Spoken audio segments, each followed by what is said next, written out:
Hello everybody, it's Andy Mack here, just bringing you another update from my battlefield of Manassas, first and second, or Bull Run, however you're inclined to call it, and just giving you an update really. I've been working, as you can see, on painting it.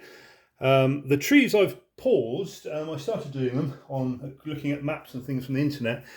But I paused in the expectation of a book that gave me a bit more insight and detail to the battlefield. And that book is just not long arrived now. So it's Bradley M. Gottfried, who has done a book of maps basically for the second Manassas. And what is particularly interesting, if I was to find you for it, it also gives you, where are we? Yeah, so it also gives you insight into the trees, fencing, and crops as part of those maps. So they are in the main the battle area rather than the sort of wider strategic manoeuvre area. But it does cover quite a large area, and it's obviously a narrative also of the battle, day by day, telling you all a bit about it. And I'm very impressed. I say I can't guarantee I know how accurate these maps are. I'm assuming a fair degree of research has gone into them, and I'm assuming probably they've looked at some sort of crop map from somewhere to do so, or done research to determine what was the likely crops in the area. What obviously things like fencing were very relevant because of the pinch points and things that fencing causes to mass manoeuvre.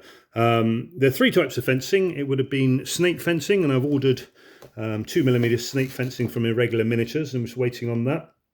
Also, your normal kind of fencing that you would have with using nails. Snake fencing, incidentally, is used for because it's cheap and easy to take down. So if you're needing to enter fields with cartage or whatever it would have been in the day, then snake fencing is quite straightforward to take down. Doesn't involve nails.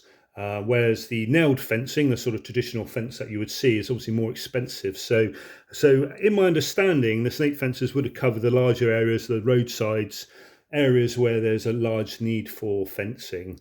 Would probably be in the snake fencing, and in the areas more around places like Groveton, which on here is here, you would have the probably nailed fencing type for things like paddocks and such like, where there may not be such a need to take down the fencing in terms of doing your agricultural work, and also because obviously they had limited budgets, so they'd fence it around there. The other type fencing is sort of plank fencing of the type that perhaps would have been painted in by Tom Sawyer, the sort of vertical plank side by side.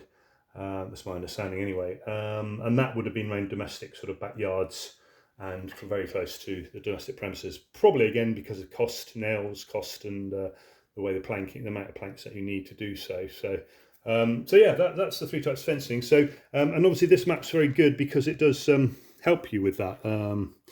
Look at Groveton here. So Groveton on my map is here. And yeah, so I've got some of the trees I've got right. So I've just paused because obviously what this map does do, and it's very helpfully gives you where the trees and crops are, and obviously things like orchards. So I've got green on my hands, corn, wheat, scrub, and so on. So he also does what has he got here? Antietam, first Bull Run, Gettysburg maps, Spotsylvania, and the Wilderness. And so they're all books set by this chap. I got it off Amazon, so I haven't had a full read through of it yet, but yeah, it looks quite a useful book, and certainly for wargaming point of view, very, very helpful, and a nice coffee braze as well, coffee table brazier. Now, in terms of scale, you'll be wondering why. This here is 200 Union soldiers. So a number of them would be combined for a brigade. Put it on there so hopefully you might be able to see it. In terms of a brigade, It's 200 at the moment, but that's the scale I'm planning on. Obviously, I may vary it if it's wildly out, but I think it's going to be okay. I did measure it, and with that in mind, and did a few calculations, so it should be fairly on board. So, because not obviously you'd have them in 2 ranks, in various different tactical formations. So so you can imagine, and it would be the rules I'll be looking at would be brigade focused. So the various brigades and division, obviously. So yeah, that's where we're at. The trees I'm quite happy with. There's a certain I'm pausing some. I may try and do some slightly more broken tree areas, and what I'll probably do is just cut up this material and try and make it so it's I'm still a little bit out on the Brawner farm, which is in this area. I'm led to understand these trees are probably a little bit inaccurate, so I'll probably peel them back and redo those. But Brawner farm is about here. What about there? That had a little orchard below it apparently, so I'll look at that, or it could be anywhere around these trees sort of area. Brawner farm. There's a bit of fighting about that in the early stages of Second Manassas. So in terms of the what we have the unfinished railroad all along here. We have Stony Ridge. We have the Warrington Turnpike right along here. So Stonebridge would be there. Groveton would be here. Sudeley Springs here. Sudeley Church here. What else here? This place is called Five Forks, I believe. That would all be wooded, so that's going to be all wooded in time. You have hills. You have Matthews Hill. You have Buck Hill. Dugan Ridge, I believe. Dugan Ridge. Chin Ridge. Bold Hill. Henry Hill. Stuart's Hill. Yeah, so that's where we're at. I started with the roads, as you can see, are quite garish. I started with everything a little bit upscaled, just for ease, really, because if you really scale the Warrington Turnpike would have been a fairly man-made road, and albeit rough, but it would be a dominant feature. The Sudeley Road is quite a main interchange as well, albeit not quite as dominant as the Warrington Turnpike. But the others would all be kind of farm tracks, and I think Sudeley would probably be more or less a farm track too. But I've done them a bit larger than what they should be, just really to help with seeing them. And so what I'm doing now is just painting them down a bit so that they're not quite as wide as what they are, because obviously bearing in mind that is 200 troops. You don't want it to. It's like one of the main motorways, or in the States, what would it be? One of the state's main intersection. Well, not intersection. What do you call it? Interstate roads. So that's where we're at. So we've got Manassas Gap Railroad here. I think Pone Hill, was it? Pone or something, Pone Mains or something like that. So it's kind of there. This is the Bull Run here. I think this is called Carpenter or Cart something beginning with C branch. And there is also, I'll be painting other slight branches of the Bull Run, and there's a few water courses, all of a small nature, which I'll probably include a number of them. There's one here. One will be here, coming out here. There's one in Groveton that comes up round and sort of ends up here somewhere. And one near the Brawner farm. And then there's one that goes around the back of Matthew Hill, I believe, or somewhere around there, around this area.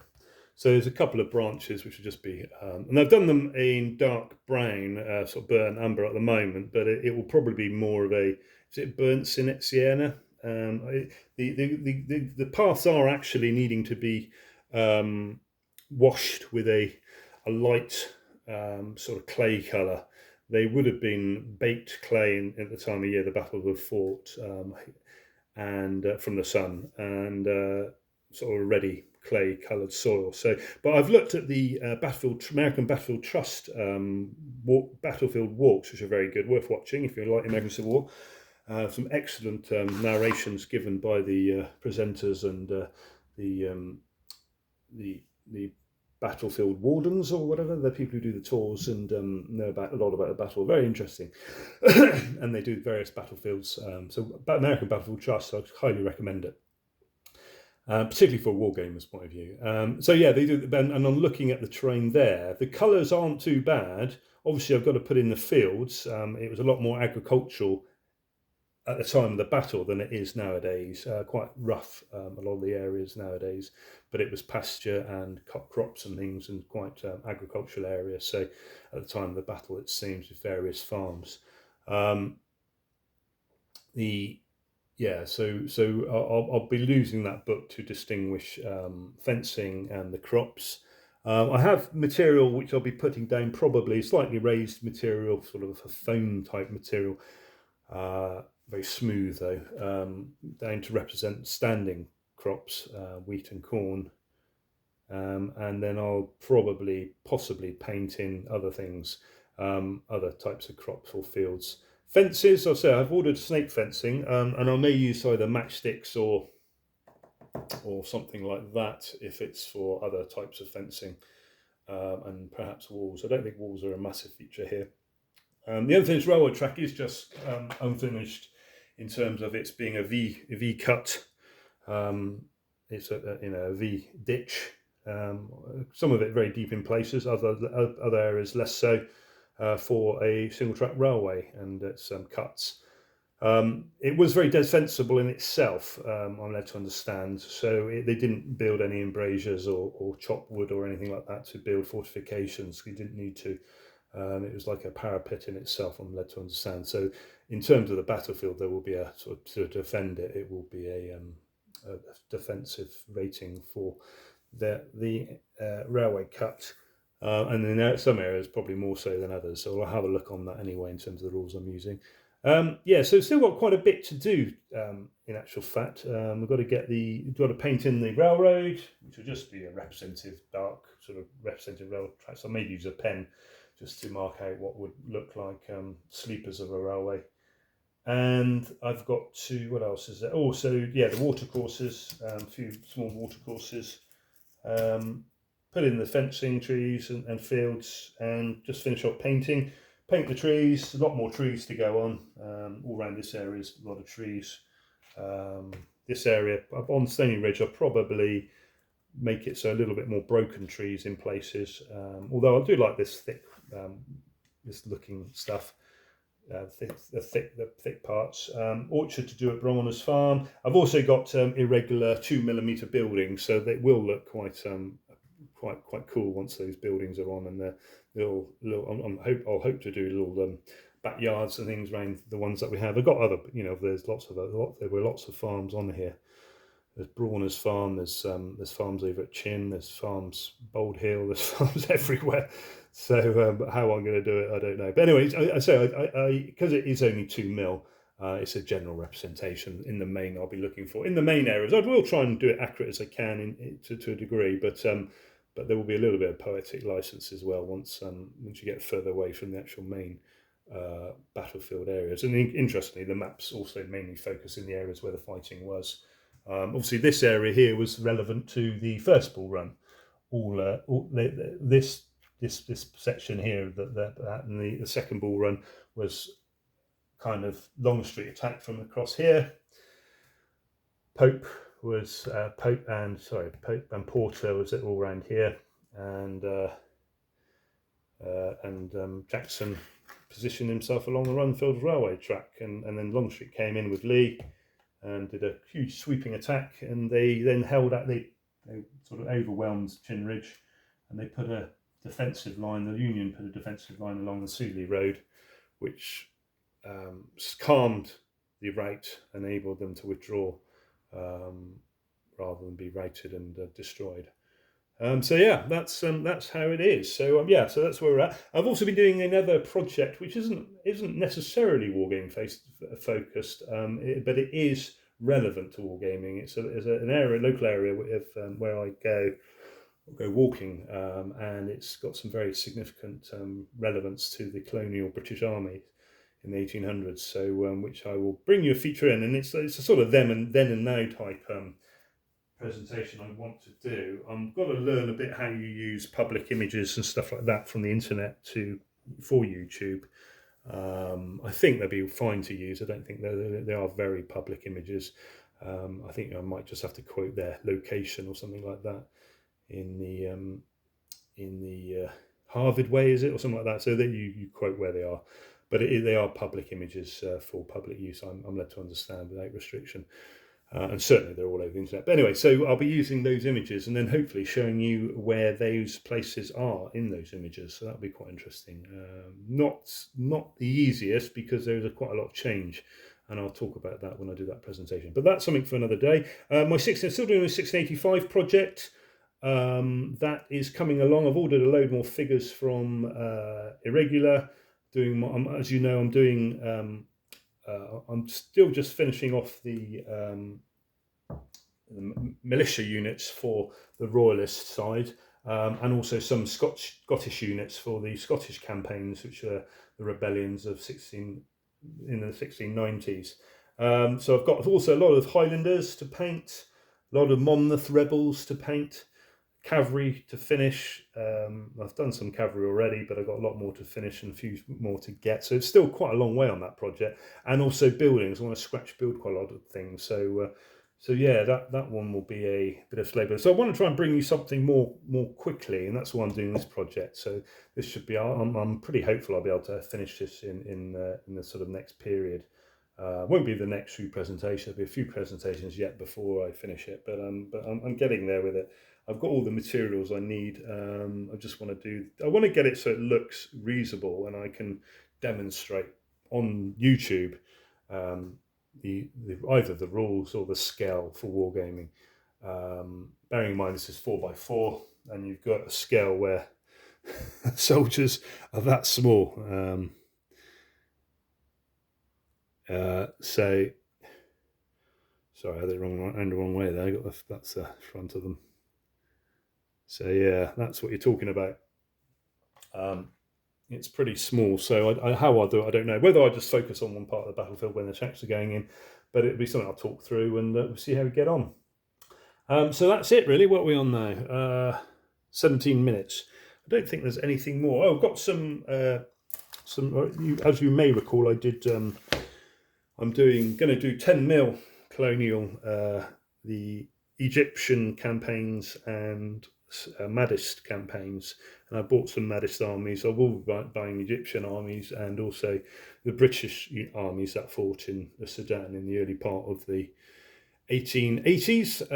Not the Kitchener's army, or I probably won't do the Camel Corps either. It'll be the early armies that went there, or the early army.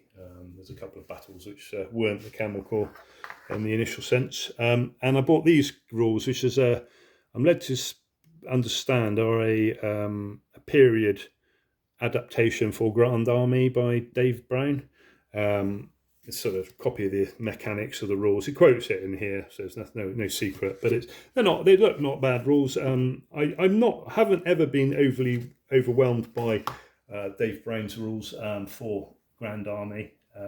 Is it Grand Army? No, beg your pardon. It's the brigade. What are they called?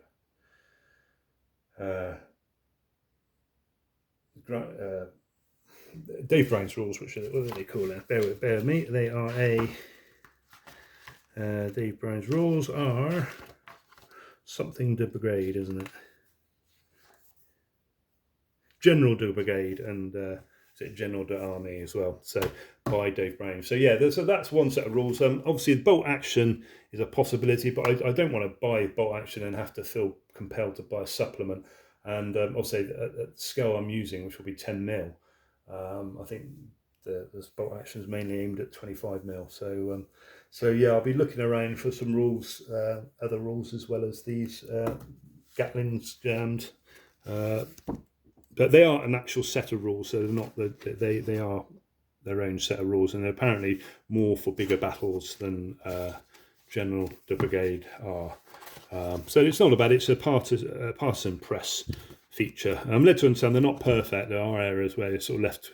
I read a review of them, and there was a few areas that were suggesting there's a few question marks on, but it's sort of a lot of it you just make a common sense decision. And for me, who is in predominantly a solo war game at the moment, then there's got some nice etchings and stuff of colonial relevant battles and things. Yeah, for me, who's a solo war game, I can just use common sense or a bit of license to amend or come to decisions that might be ambiguous. So yeah, that's where we are. So Andy Mack, how many? It's 20 minutes. So yeah, it's a little update for you. Andy Mack from the second and first battles of battlefields of Manassas at 2mm.